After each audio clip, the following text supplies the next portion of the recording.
Hello, hello. Welcome back to Ambar Actually, and I'm here with my co-host Steven. Hello. Greetings and salutations. I feel like that was a little bit extra, but it is what it is. We like extra. I like extra at least. I don't know about them, but What you know. what kind of what kind of extra do you like? Please elaborate. Let the audience know. I like extra cheese on my pizza. Oh, boo, tomato. But not like like even when it comes to like fashion, I feel like I'm a very like colorful person. So I like to kind of do like pop of colors or like my hair is a extra. What else is extra? I feel like my name is extra. Like it's like not the same like Amber, it's not Amber, it's Ambar. It's like Hmm. it's different. Do you think and this is definitely not today's topic, but do you think that's a duality in like your existence? Because from what I know of you, the environments that I have known you in, you're very calm, you're very reserved, you're very chill. Uh Also you're Pisces, so that's typically your demeanor from the Pisces that I know. My mom is the same way. Do you think like the extra balances out like the calmness that you typically operate in?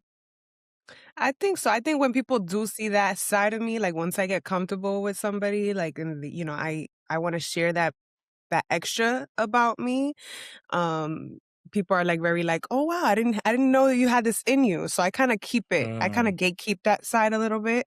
When I was younger, like I feel like I was a little bit more obnoxious. But I've toned down over the years for sure. Okay. I'll be Uh, honest. I respect. We appreciate the honesty. Yes. But today we are going to be talking about performance. I think it goes kind of hand in hand with the Listen, man. performative. Even when I'm not potting, I'm potting. Like, come on.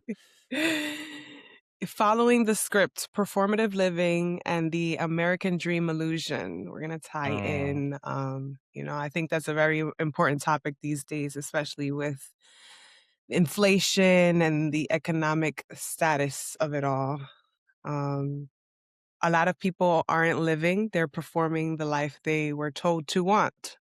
hmm Some of the talking points we are going to be hopefully dabbling in how performative behavior shows up as doing what you're supposed to do, the pressure of hitting milestones on a timeline, career, marriage, kids, home, confusing appearance of success with fulfillment.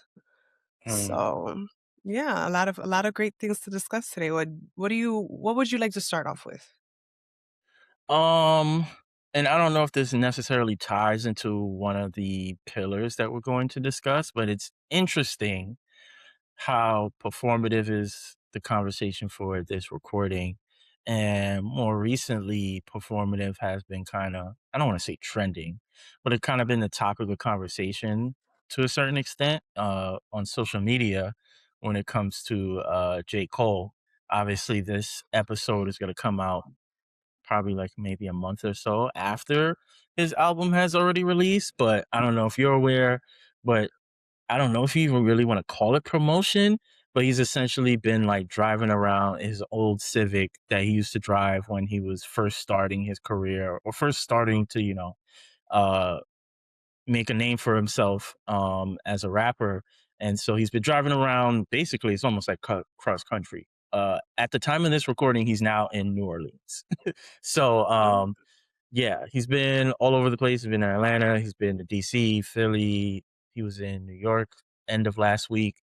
And people were kind of calling that performative because here's this rapper who, makes millions of dollars, sold out tours, all these different things. And he's in this beat up Honda Civic and, signing, uh, fan memorabilia. He's selling CDs of his album out of his trunk. And so people are kind of looking at it as like, why would this rich guy try to do that? Or why is he trying to act like he's the everyday man when he's really not? And I think in general, people are essentially losing the message there. It's not necessarily about mhm. him trying to be an everyday man. It's more so of like, with this album allegedly being his final album, I could see how in his head it's like, oh, I remember when I was driving down to Miami or driving down to Virginia and all the HBCUs like selling my first mixtape for like $1 or whatever the case may be. And now Yeah. that this is probably the last time I'm going to be around, you know, the mass group of people and my fans in this sort of vacuum, like I want to do something that's like, enjoyable. Because I think a lot of times we could look at entertainers, and not to say that they should be on any pedestal, but I think a lot of times we look at entertainers in a certain way where it's like, oh, you guys you're just making music, or you're just doing this and you're just doing that. And it's like, yes, but also like there's a lot of hours, there's a lot of sacrifice for them to be in the position that they're in. This is why you see a lot of unfortunate broken homes when it comes to like athletes, because these are people who are for 4 o'clock in the morning, they're in the gym training, or they're at the field, or they're away for half the season or whatever. And so there's a lot of sacrifice. You see it often of like once they retire, of like, you know, I finally get time to spend with my kids, or they try to make up for that lost time. So uh it's interesting how performative is, a conversation that's being had right now. And we're going to have that topic. So that's my Yes. that's my little rant for now. Yeah, I actually did see that he was doing that, and I feel like, he's always really been a humble celebrity for the most part. Like, I've heard stories of him, riding bikes in New York City, like, to travel to, wherever he's going, and I feel like even as an artist, he's never been like the flashy type either. Like I've never really seen him like, Dior down or like, he had the Richard Mille or anything like that. Like I feel like he's very down to Yeah, earth. yes and no. There's I used this word earlier. There's duality in it. So it's like, yes, he may be wearing a plain white tee, but it might be, a Louis Vuitton, whatever, and it's Mm, $300 white tee. Or he definitely in his earlier years, like he was doing the traditional rapper thing of like the constant chains, the Rolex or whatever. It's a long story as to why he's made that shift that people are not listening to this podcast for about. But he essentially, long story short, he had a stylist. He was at, I think, the BET Awards, and you could find this online. Him, French Montana, and I think DJ Drama, all of their stylists put them in the same exact Versace like sweater or whatever. And that was kind of like his wake up call of like, I don't want to do this. Like I'm an individual. I don't want to just be another cookie cutter like everybody else. And so that was kind of right. like the beginning of that sort of shift for him. But yeah, I mean, I don't know. I think I would operate the same way if I was in that position to an extent of like, I like nice things, but I also kind of like, I was never a big designer person, but that's neither here nor there. Yeah, I mean, me personally, I'm the type of person like right now, I'm wearing a tee. This Mhm, is Drake merch from his album with 21 Savage, but I don't like to be like really dressed up all the time, Like I mhm, even like at my 9 to 5, like I'm not really like uh, 5 days a week, like in, a suit or, a two piece or something. Like it's just like it's too much effort, makeup every day. Like I'm not doing all that, and I feel like kudos to the people who do have the energy to really like go ham like that. But I like the natural look, I'm not trying to perform for anybody. And I feel like if you even like when dating, like if you can't be around me when I have like no makeup and like let's say I have a bun on or something like that, like I don't really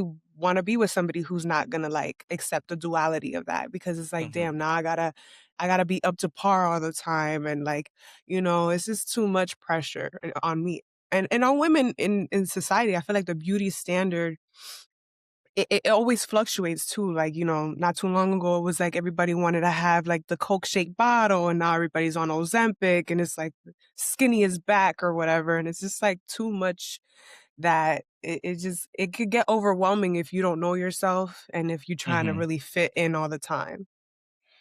Yeah, yeah, yeah. I definitely could agree with that there. Yeah, people gotta know themselves, like you said, and kind of figure out what works for them. There's no there's no set measurements or guidelines as to how people we're not a monolith, so people shouldn't all look the same across the board. Like you could be plus size individual, you could be average shape, you could be well built, you could be toned, whatever the case may be, as long as you're happy with yourself, that's all that matters. Right, and a lot of people who do kind of, overly indulge in the gym, like, just because they look OD fit and, they got the six pack and everything, it don't mean they're all the way there, some of those people, they deal with a lot of, demons or, insecurities that Go see the lady. That's funny. Right, and, they kinda like I guess just like a person would, overpour into their work, they overpour into their body, just to kind of escape, their reality or whatever the case is. Yeah, yeah. But also like we were saying, like the pressure of hitting milestones, career wise, like, oh, I need to be promoted, or I have to be a VP at a certain age. I need to be married at a certain age. I need to have kids. I need to own a home. Everybody these days, for the most part, everybody that I know who has that dream of owning a home, they kind of feel like, "Oh, well, it's unrealistic at this point because you're getting a shack for $500,000." It's like it's too in New Jersey at least, you can go down south to Texas and maybe, you know, get get a bigger bang for your buck, but Mhm. it's like there's so many things now that are kind of like in the way of people achieving that. So now they're just like, "You know what? I'm gonna pour into making memories. I'm gonna travel, or I'm gonna work on a passion project," because at the end of the day too, like me personally, I feel like, yeah, I may wanna own a home, but is it really mine? Because the banks are gonna essentially own it, at the end of the day, and it's like I'm putting all this effort and time and energy into this, but it's just a lot of thoughts that I have regarding home ownership at least. Yeah, I think the point you're trying to make is essentially like all of these benchmarks that people are attempting to achieve.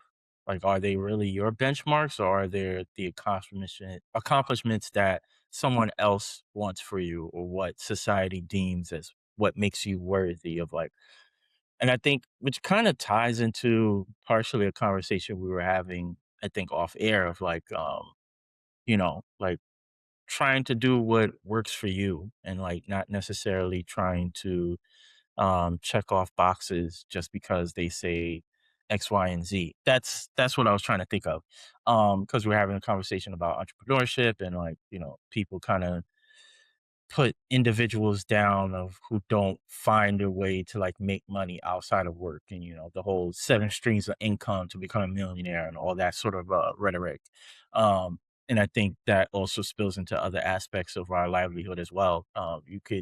You just need to open any of your social media apps and you'll see some sort of argument about like, oh, if you're paying for rent, you're wasting your money because that could be the same amount of money on a mortgage. Or like I mentioned earlier, if you're working 8 hours a day for somebody else, that could be 8 hours of that you could be dedicating to something that you're working on, and you have more control of how much money you make that in that time frame. And I think again, we're not a monolith. People have to find what works for them and what makes sense for them, because there's plenty of people who have jumped into those things and then they realize, that's not really my thing. So I've seen people, oh, I have to get out of New York. I can't stand New York. New York, I hate it. I hate it. I hate it. Couple years down the line, I miss New York City. I'm moving back. I'll pay the overpriced rent. I need that culture. I need that convenience around me. Same thing for people I know. Some, well, I don't know them personally, but I've seen people on social media. I bought a house. I thought this is what I wanted. It's too much work. I gotta pay for this. I gotta pay for that. I gotta hire a plumber for this. I gotta hire an electrician for that. Everything is always constantly breaking, and I need to fix it. Sell it, buy a damn condo, or whatever the case may be. And I think Mhm. overall, what we're trying to say is like, just do what makes sense for you and do what makes you happy. Because at the end of the day, if you're doing these things for the appeal of other people or for the appeal or for the approval of others, you're just setting yourself up for failure. The same thing happens when it comes to women having kids because their parents tell them that's what they're supposed to do, or same thing for men, or pursuing these jobs because they tell you this is what you're supposed to do, or this is what I want you to be a lawyer, I want you to be a doctor. It's like that's not your thing. That's just not your thing. Like, uh, Right. shameless plug. This will be my last point. Shameless plug. On my other podcast, Where's the Remote? We cover TV and film. We've been watching The Pit. I don't know if you watched The Pit. We never talk TV, or we rarely talk TV. I need to be a better friend. I'm holding myself accountable. Um, but I don't know if you watched The Pit. It's a medical drama that airs on HBO. Um, Okay. and you get to really see like how much energy and how much of a commitment to the craft these people should have. Talking about doctors and nurses or whatever. Mhm. Like these are people, they work in an emergency room. And so they're seeing these patients that have various, ailments or whatever. Sometimes it's extremes. A lot of times some of these people end up dying. So long story short, one of the people that we've seen, because we're in season 2, one of the individuals who they've grown accustomed to because he's constantly been there, he's an alcoholic. And every Mhm. so often they have to pump his stomach out because of too much alcohol intake or whatever the case may be. Comes in most recently, they pump his stomach again. He also has like a abscess in his tooth, or like something's Mhm. growing. It's ER, so they're extremely busy, extremely understaffed, like many of the places that we work in. And so they leave him away while he's doing his thing or whatever. One of the doctors comes in, notices that he's not breathing, not responding. They try to save him. He ends up dying. Then because he doesn't have I think he had ID on him. He barely has nothing on him. Come to find out his emergency contact was the actual ER. He has no family, no nothing.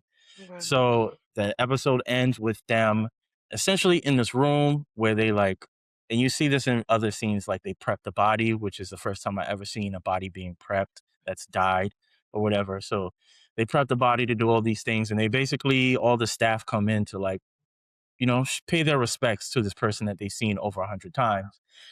One of the doctors then reveals that they actually knew that he had family. He had a wife and kids. He said he never wanted kids, that he met this woman, they fell in love. She convinces him to have kids or whatever. Then unfortunately, the mother and unborn child get into a car accident and they die. So I took that as he then became an alcoholic because he Okay. lost the only family that he knew.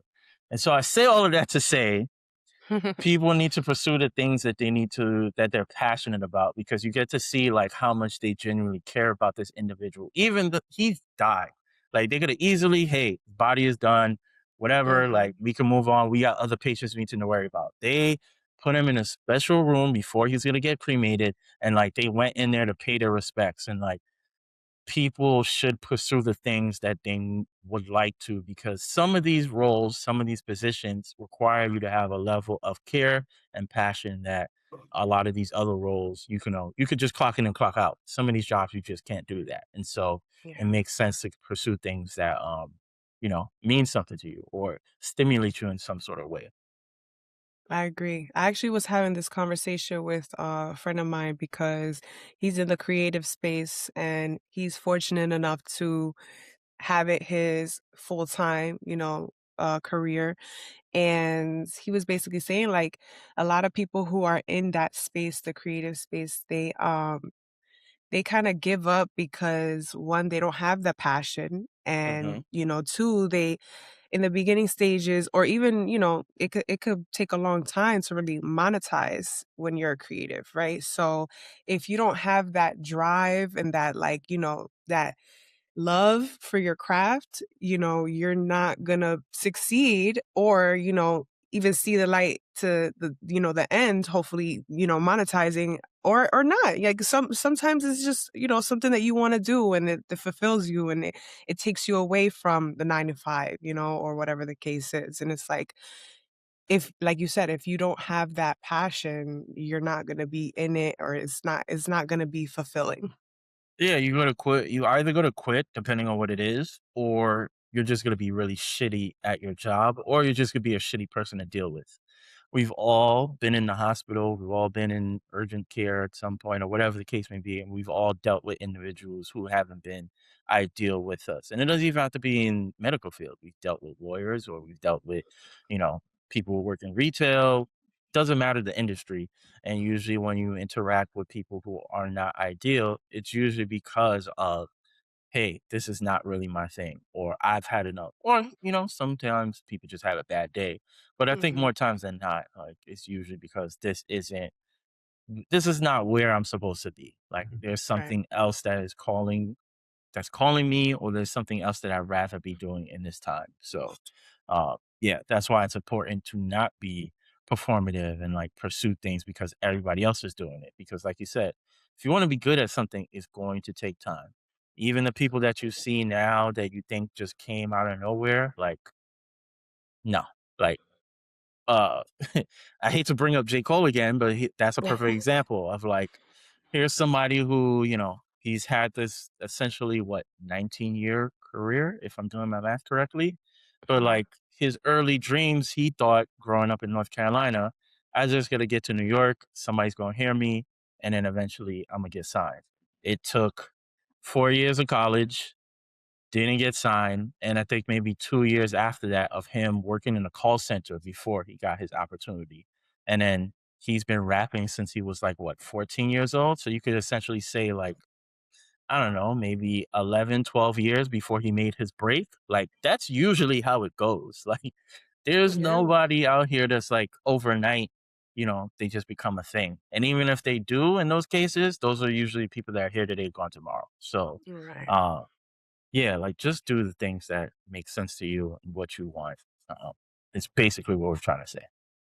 Right. So the theme of it all is breaking down the difference between intentional living and scripted living. So how stepping outside of the script can feel isolating sometimes, when you are a person who's like, I don't want to do the whole college thing. Like I'd rather, you know, um, learn a trade or, open my own business. You don't get a lot of support from your friends. You don't get it even from your family sometimes because like you said, I know a lot of Caribbean parents and like African American parents, they put a lot of pressure on their kids, like, "Oh, I want you to become a doctor. I want you to become a lawyer. I want," all these prestigious, titles.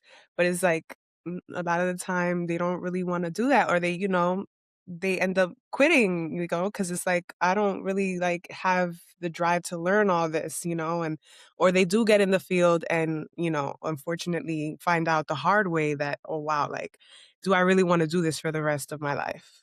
You know? Mhm, mhm, and that's where you have, like, an early midlife crisis because that's when you have that, like, uh, light bulb moment of, like, "Oh, shit. I hate this. I hate this. I've probably went too far and I can't turn back now." And so you have to make that sort of choice. Like, do I stay because I've already put in the blood, sweat, and tears, or do I pivot? Um, and yeah, I think oftentimes we get caught up in trying to fulfill somebody else's dream. And I think, I mean, for millennial, well, in general, I think it's appropriate for anybody to pivot no matter where you are in life, no matter what age, whatever stage. If you feel like that's where you want to pivot, by all means, go ahead and do so. But I would say from most millennials, people around my age, you know, that's a little bit harder because a lot of my peers, they have kids, they have families. So the idea of pivoting could potentially be detrimental. And so I would say, at least for younger generations, and I don't know how much they have to deal with this, but I would at least say for, understand where, or at least try to understand where the advice or the sort of direction is coming from when it comes to like previous generations. So, like, if we're talking about baby boomers to millennials, the reason why baby boomers are telling us to become a doctor, become a lawyer, or whatever is because so much of their livelihood was dependent on survival. And it's like, if I don't find a job or if I don't do this, like, I may not eat, like, I may not have a place to live. And so they accepted whatever it is, especially if you're talking about Caribbean immigrants who are coming here with, under those circumstances, they're taking whatever they can in order to maintain their livelihood, support their families. Versus millennials and younger generation, we would hopefully don't have to grow through that. And so you should make a choice that is much better for you and much more ideal in terms of like, well, I actually like this random activity, or I actually like, I don't know, whatever it may be. Like, I actually like this. Let me actually look into it and, start to figure that out and see where I go with it and whatever the case may be. Like, had I known, and that's a whole nother conversation that I won't have, but had I known what I really wanted, I probably would have gotten my PhD and ended up being a psychologist versus getting a business degree because business degree don't mean shit. Um, but I was not aware of my passion for human psychology at that time. So it was kind of like, well, what you gonna do? Like, you need money, you need a degree, you need to figure something out. Um, and so there, like, people just gotta make the right choices and not allow other people to kind of dictate what path that they should be going in. And I feel like it goes back to what you mentioned earlier about people not really liking their occupations. Because I remember, being in high school in those last couple years and like sitting with the counselor and they're trying to like, guide you in the right direction as far as like, oh, what colleges to apply to or like, what other options are there? For the most part, like at least my experience, I feel like there weren't really people in those positions to really guide you in a loving way. Like, I remember verbatim, like, getting advice from some of these people and thinking, like, "You don't really give a fuck about me." Like, and you don't care what decision I make for real. So it's like, I don't know. I feel like a lot of times people choose their occupation because of the dollar sign it is attached to, right? And like you said, that is something 100%. that's very important, you know? Like you said, everybody gotta eat. So it's like it's hard to choose those things, especially I know, psychology is a expensive, like, it's an extensive, career path, right? You have to do a lot of studying, you have to get a lot of, you know, certifications and things like that, like, so it's a big investment Right. as well. And the rant I didn't want to go on, what essentially my position with it, because you mentioned like being in high school and having to make this sort of decision. I don't know about you. When I was 18, I ain't know shit. So I think the idea of telling essentially children, even though in the view of the government, you're an adult, but essentially telling children you need to make a decision based off of how you want to live what you want to do professionally with your life, I think is such a flawed approach. And then again, we are black and brown people.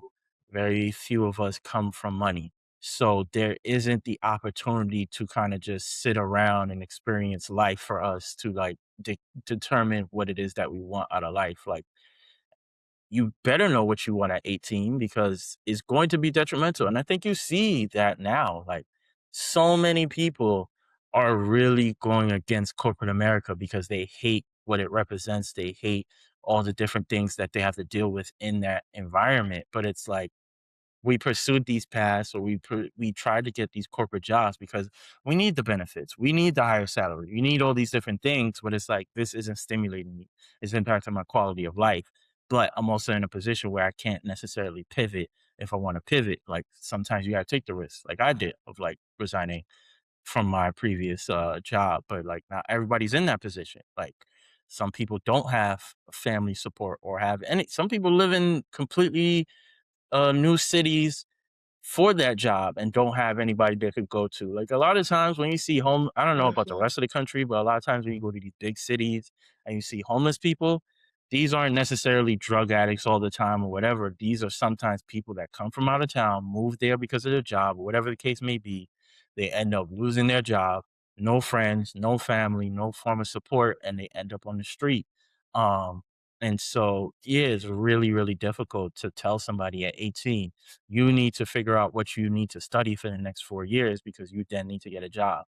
And then what makes it worse now, we live in a technological era where something that could be profitable and prosperous by the time you enter college. By the time you graduate, that shit could be dead. So Mhm. you could have AI take over the position. You could have other things that phase it out. So by the time you actually graduate, yeah, there might be some roles open, but they're not paying the same way they were paying 5 to 10 years ago, or the roles just are completely eliminated altogether, and they're Mhm. giving it there. What you see a lot now is like positions that are being merged. So it's like, oh, you have this specific title, but you're actually doing the job of 3 different people. So it's a very sort of like weird and dicey situation. The last point I'll make, because I've been long winded as fuck in all these topics, but I also think there was definitely a capitalist programming behind it in terms Mm. of like, if you think of a lot of sitcoms, they usually had the same, a lot of them usually have the same trope of like the oldest kid doesn't want to go to college. They want to figure out their life or whatever. The parent will scold them, tell them, no, you're not doing that or whatever. Then they have, some disagreements. Then they get an understanding and be like, look, well, I'll support you for the first year. And then you got to figure out what you want to do.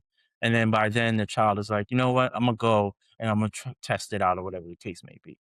And I feel like that was some level of programming into households of like, if your child is talking about not going to college, do not co-sign that and put them back on the path of going to college because that's money for the schools. That's money coming out of you because most people have to pay for tuition. If you can't afford, if you're not going to a city school, which I have no idea how much city schools cost now, but if you're going to a private institution, you're more than likely taking out a loan, which means more money circulating into the system on top of the interest that you're paying. And so there's always been like I've always had like this weird sort of outlook when it comes to like telling a child, "Hey, you need to go to college and figure out what you want to do with your life." When there's a lot of ramifications that come with that one choice. So I don't know. I don't know. I'm gonna shut up now. Oh yeah. It goes perfect with the question that I had. It's like who benefits when people follow the script, And I didn't it's even read the script and I was following it. Look at me. yeah, and that goes into the segment of the rant too, because I feel like a lot of the time it's the blind leading the blind. Our parents didn't, for the most part, some of Caribbean parents didn't go to college or, they, like you said, they came in with a dream. They built themselves up from the bottom. And then now they have this idea of, well, if my son becomes a doctor, then he can, whatever, prosper. And it's like we said, it's not something that we want to do. Um, and I feel like a lot of this generation, um, their parents aren't really in that same route. Like I see a lot of parents supporting people like their kids who want to become streamers or their kids who are, chasing their musician dreams and stuff. And I love that for them because it's like you can make it. I there's this one that I'm not a streamer watcher, but I think his name is Phantom. Phantom, he's a Oh, Phantom, Dominican gamer, Dominican. right? Yeah, from the Bronx. And I love his story, and I love that his mom is, like, so involved, and, like, it was very inspiring to see, like, when he, I think, purchased her first home or whatever. It was just, like, Hmm. all that because she believed in her son, streaming, playing video games or whatever the case is like, that's dope, or Kai Cenat too. Like I seen Yeah. that somebody posted he has like a huge billboard on Times Square and essentially he was just in his bedroom, shooting the shit with his friends. So I love that for them. Yeah, I do think you do, at least from our generation. I don't know, maybe even some younger, not younger parents, but parents who aren't necessarily they're on the younger side of baby boomers. I think you're starting to see more parents like being way more supportive with their kids and their like creative endeavors. Not to put my parents on the spot, but I was definitely the type to like draw as a little kid and like we kind of get in trouble because it's like, well, what are you doing? Like, what? This has nothing to do with schoolwork, and it's like and I don't want to put no slander on the name, but like they essentially killed my love for drawing at that age, and like who knows what would have transpired had I kept going, perfecting my craft, and moved on with it. Um, but it's like you know, yeah, you do start to see more parents are being more supportive and allowing their children to be more expressive in the things that they want, especially, with how much funding is taken away from schools. So it's like kids don't really get the exposure that they need to get in terms of like the various arts and crafts and things of that nature. Which is funny because I feel like I was watching something recently and it was making me think of like how much we miss. Like I didn't have this class, but it made me think about how much we are missing like home. What is it? Home rec or home ec? I forgot the. I think it was home ec. I can't remember the name, I think or I even think that's what shop it's called. or shop class or thing like really like showcasing young people how to actually have like legit skills so that they're able to like Right. navigate and like do things on their own. Like there's so many things that are missing in the school system. And so it's like if your child is passionate about something, maybe you do want to like throw a couple dollars in there or, try to support them at least from a emotional standpoint. Because you just never know. And it doesn't always have to be something lucrative. It could just be a hobby. Everything, that's also another thing. Mhm. Everything doesn't have to lead to money, which as you were talking, I was kinda, like, feeling 50-50 about it because there is an unfortunate, like and I don't know how much you could tell me. I don't know how much, Spanish people do this, or I should say Latinx people. I don't know how much Latinx, parents do this, but there is, what you see a lot in like black communities of like this child is going to be the one to like take us out of poverty. So they're like putting Mhm. them into sports at a young age and essentially killing their love for said thing because it no longer becomes just a hobby and something to do with their friends. It becomes a job. And so a lot of pressure goes onto that child of like, oh yeah, I need you to be a professional because you got to take us out the hood. And it's like, actually, that was your job. um, Right. that was on you.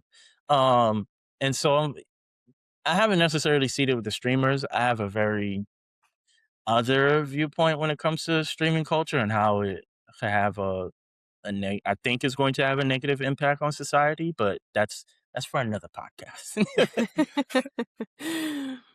I mean, yeah, like, it can get to a point where it is toxic because I one thing that I wasn't really too for, but even though I respect it from afar, like kid accounts, like what is a 5-year-old being an influencer for? Like, it's just like there it gets to a Yeah. point where it's like you're kinda selling your child here, and it's like there's too much to risk there. Like I get it, like there's money there, I guess, but I don't know, like, they don't know what they're doing. They think it's fun, they're dressing up, posing and all this extra stuff, and we've seen not downfalls, but, like, essentially people like Amanda Bynes, and Britney Hmm. Spears or whatever, all these talented people that were kind of groomed into the business that didn't have the right people in their corner that were, on their side as far as like for their mental health and like their well-being. And it's like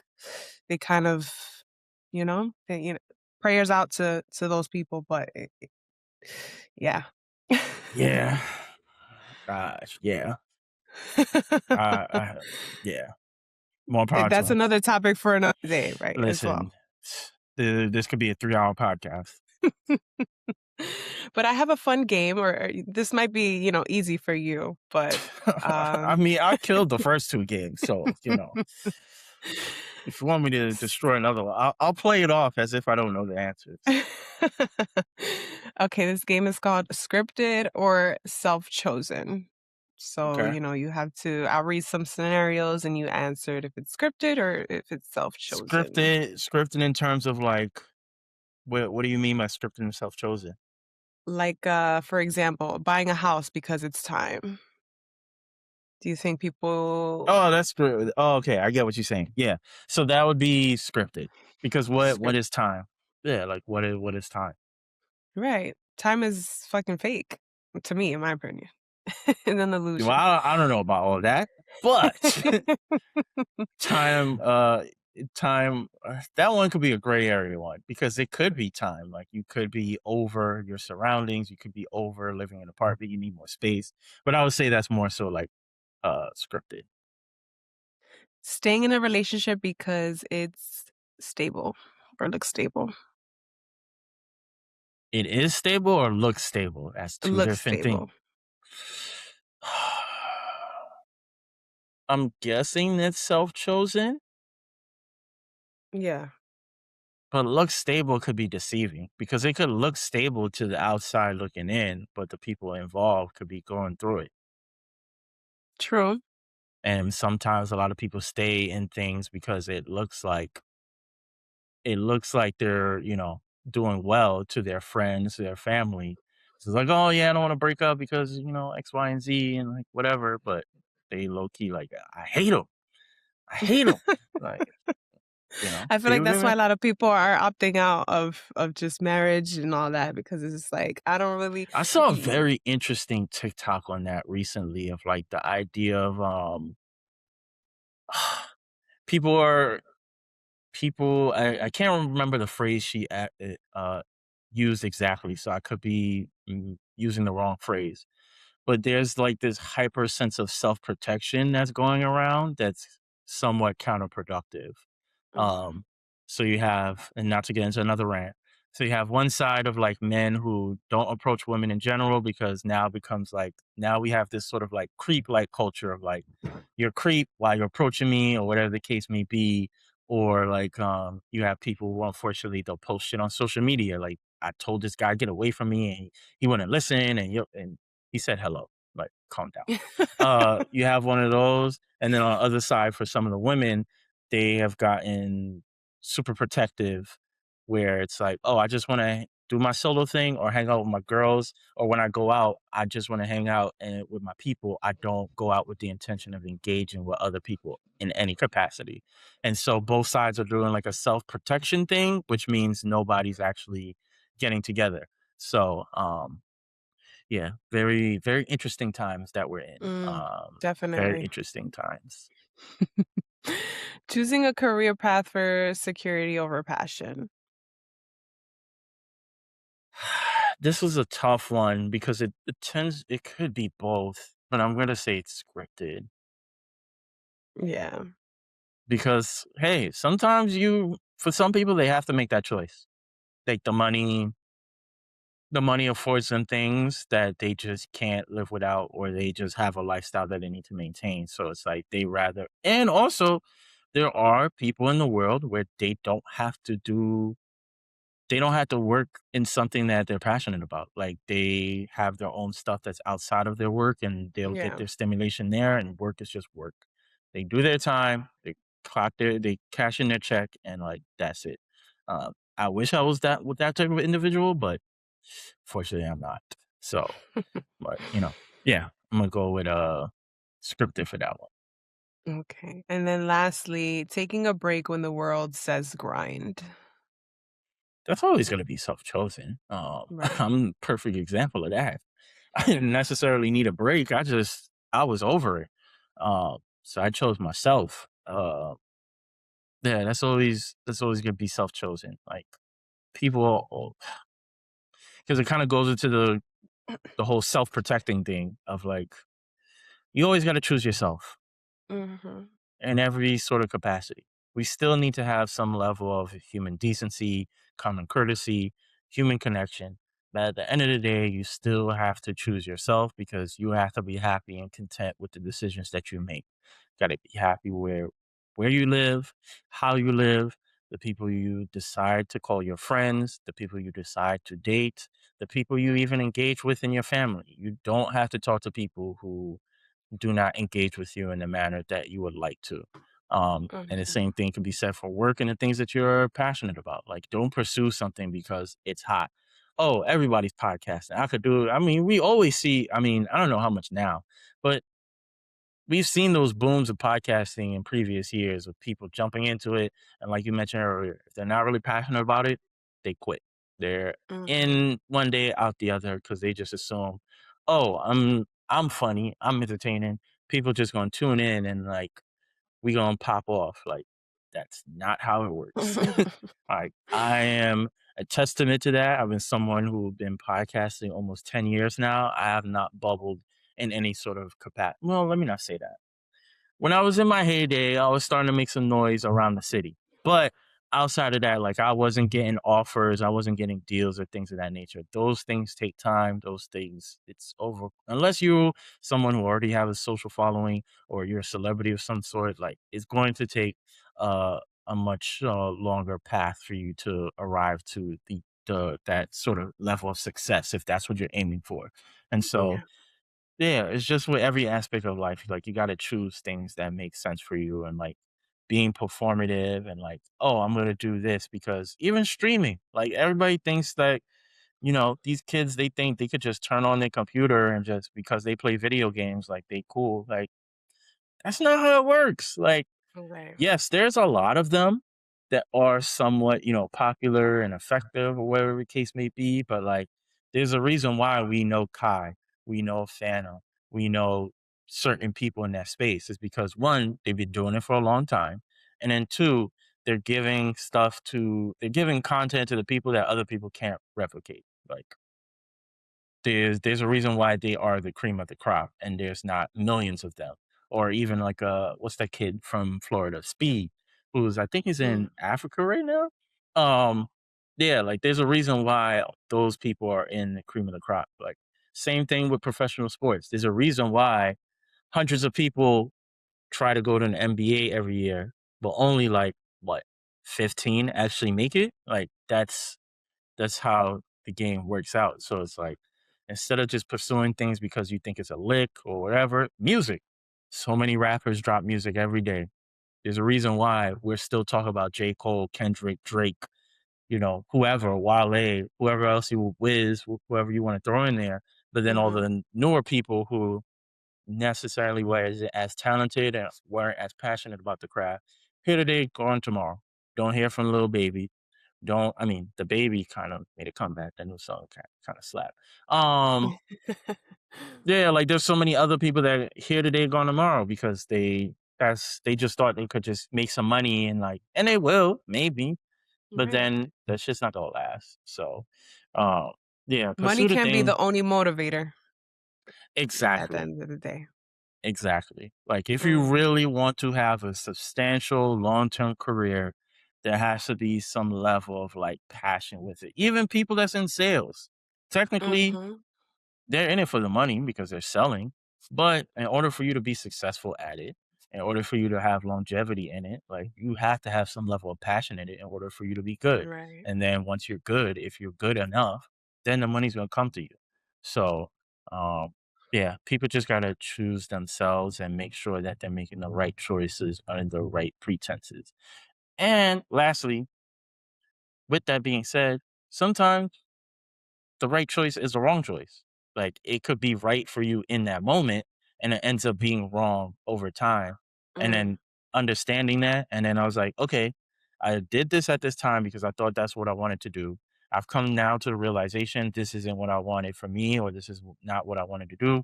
It's time for me to pivot, do something else. And there's nothing Right. wrong with pivoting. Like, don't stick in something because it's like, oh, I tried this and it didn't work out, but I don't want it to look like I failed or whatever. Like, Mm. failure is a part of life. We all Right. gonna win some, we all gonna lose some. There's a bunch of cliches, whatever quote you want to throw up on the screen. Like, there's a bunch of things. As long as you are in alignment with what makes sense to you, it's always gonna work out. Reason why Right. people that know me personally be like, yo, why are you so chill and laid back? I was like, one, been like this. So that's one. Please respect me. Two, because I always know things are gonna work out some way, somehow. Like, even if I don't know they're gonna work out, they're going to work out Mhm. because I just feel like the universe works in my favor. You wanna call that God, Buddha, whatever you pray to, more power Mhm. to you. So it's like I don't get too high or get too low because it's like even if I make a decision, that's the decision I wanted to make in that time. And if it ends up backfiring, it's like, oh fuck. Well, at least I went forward with what I felt strongly at that time. I learned from it, and now I can shift and move and see what I could do moving forward. So that's Right. my that's my 15 seconds. That was great advice, and we're right on timing with wrapping it up. You're allowed to rewrite the script. Fulfillment doesn't follow one timeline, and intentional living requires honesty. So, you really have to know yourself. You have to figure out what you're good at, and if you can, maybe make that a business or join somebody's business and put that work in to achieve, whatever it is that you want to achieve. If the episode resonated, subscribe, rate, and review. Let us know if you've pivoted. I've pivoted. Even when it comes to this podcast, I first started talking about music and my passion about that, and then now I'm here. Just you know doing something different. So it's all Yeah, about love that. transitioning. Listen, man, you sometimes you gotta do what is being called of you. Because sometimes you Mhm, may feel strongly about something and feel like, oh, this is exactly, and this is not even specific to what you're discussing, but sometimes you be like, oh, this is what I want to do, and then it's like, actually, I probably should go the different route because that seems more my speed.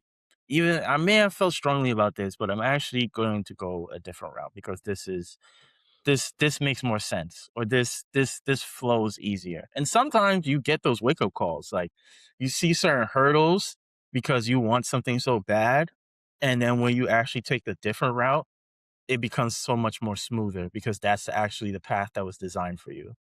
Like mhm, sometimes you could want something so bad and you constantly go through obstacles, and it's like, yeah, everything's gonna have obstacles, but it's like there's a reason why these things keep happening. But then when you're mhm, actually in alignment or whatever, I feel like I'm some shaman right now talking about alignment and shit. But when you're actually in alignment and doing what is actually intended for you, things work out so much more smoothly. Even the obstacles are not really obstacles because you probably already know how to solve them. And so right. that's kind of how I look at it. I need to start charging for this kind of wisdom, but I'm gonna let y'all have it on the pod. We love to hear it. If what part of the script have you questioned or released? Let us know in the comments, and hopefully, we can answer some questions. Stephen will be charging the per question, so don't ask too Unless many. you're a woman, I do not charge the ladies. The fellas, I don't like talking to y'all. Y'all weird. So if you have a question, if you ask politely, I'll answer after my cash app is fulfilled. But the ladies, I got nothing but time. Nothing but time. Thank you so much, and we will see you guys next episode.